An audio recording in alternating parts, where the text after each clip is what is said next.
باقی بہت ساری چیزیں لوگوں نے اپنی طرف سے بنا لی ہیں جن کا کسی حدیث سے قرآن سے کہیں ثبوت نہیں ہے۔ مثلا لوگوں میں مشہور ہے کہ آدم علیہ السلام اس دن پیدا ہوئے تھے، یا حضرت ابراہیم علیہ السلام اس دن پیدا ہوئے تھے، یا قیامت اس دن آئے گی۔ اس قسم کے جو باتیں ہیں ان کا کہیں قرآن و حدیث میں ثبوت نہیں ہے۔ جتنا ثبوت ہے میں نے عرض کر دیا ہے۔ تاریخی اگر واقعہ کوئی اس سے وابستہ ہے تو موسیٰ علیہ السلام کا۔ ایک اور غلط فہمی یہ بھی ہے کہ بعض لوگ عاشورہ کی حرمت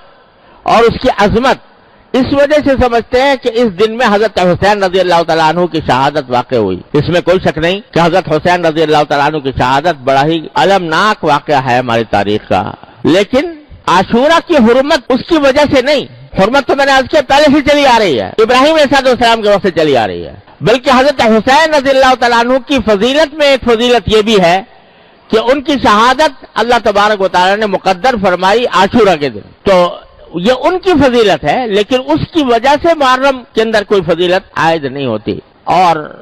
بے شک حضرت حسین رضی اللہ عنہ کی شہادت کا واقعہ بڑا ہماری تاریخ کا المناک واقعہ ہے۔ نبی کریم سرور عالم صلی اللہ علیہ وسلم کے نواسے، آپ کے جگر گوشہ، وہ اس طرح شہید ہوئے مظلومانہ انداز میں، تو یہ ایک بہت ہی بڑا کربناک اور المناک واقعہ ہے۔ لیکن اللہ تبارک و تعالیٰ نے ہمیں یہ تلقین فرمائی ہے، نبی کریم سرور عالم صلی اللہ علیہ وسلم کی تلقین یہ ہے، کسی کی بھی وفات ہو، کسی کی بھی شہادت ہو، تو نبی کریم سرور عالم صلی اللہ علیہ وسلم نے یہ فرمایا کہ اس موقع پر ماتم کرنا، گریبان چاک کرنا، اپنے گالوں کی پٹائی کرنا، اس کو سرکار دو عالم صلی اللہ علیہ وسلم نے ارشاد فرمایا کہ جو ایسا کرے وہ ہم میں سے نہیں ہے۔ اور خود حضرت حسین رضی اللہ تعالیٰ عنہ، کامل ابن اسیر جو تاریخ کی مشہور کتاب ہے، اس کے اندر لکھا ہے کہ حضرت حسین رضی اللہ تعالیٰ عنہ نے اپنی وفات سے اپنی شہادت سے 2 روز پہلے یا 3 روز پہلے اپنی بہن حضرت زینب رضی اللہ تعالیٰ عنہ ان کو وصیت کی کہ بہن، یہ الفاظ میری پیاری بہن، یہ الفاظ ہے، میری پیاری بہن اگر میں شہید ہو گیا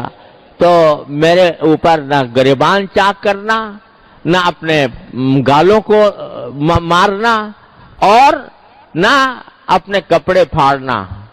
یہ وصیت فرمائی حضرت حسین رضی اللہ تعالیٰ عنہ۔ لہذا اس قسم کی جو کارروائیاں کی جاتی ہیں وہ نبی کریم صلی اللہ علیہ وسلم کے احکام کی بھی خلاف ورزی ہے، اور خود حضرت حسین رضی اللہ تعالیٰ عنہ کے احکام کی بھی خلاف ورزی ہے۔ یہ بات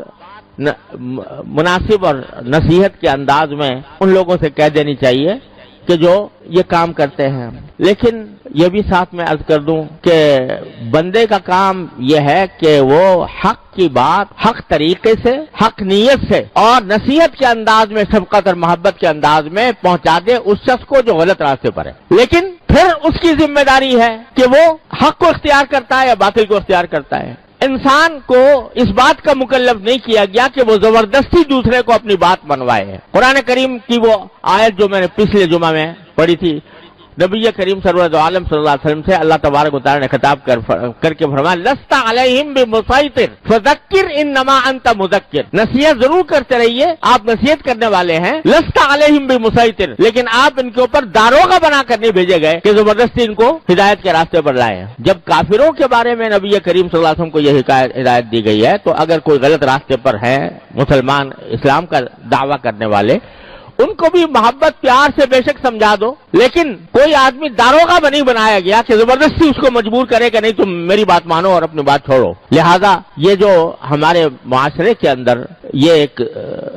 بعض لوگوں کا یہ ذہن بن گیا ہے کہ وہ دوسروں کو اپنے عقیدے کی طرف زبردستی کھینچے، اور اگر کوئی نہیں آتا تو اللہ بچائے لڑائی کے اوپر بھی آمادہ ہو جائے، مارنے پیٹنے پر بھی آمادہ ہو جائیں، اور اسی کی وجہ سے افسوس ہے کہ ہمارے معاشرے کے اندر یہ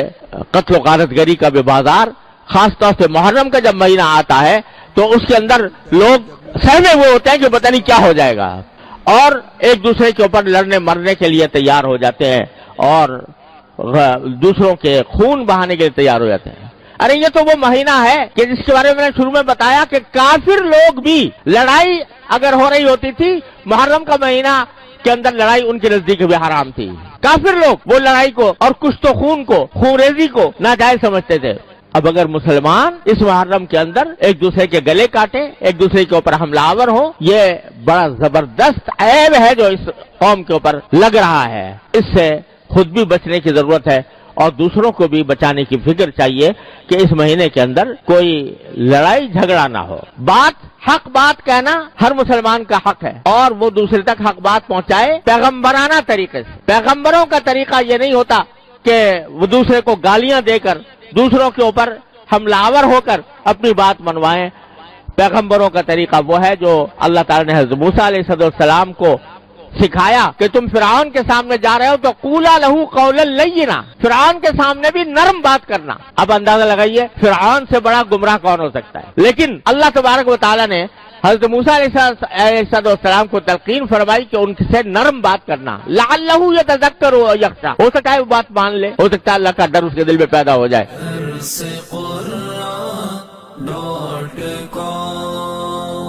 www.darsequran.com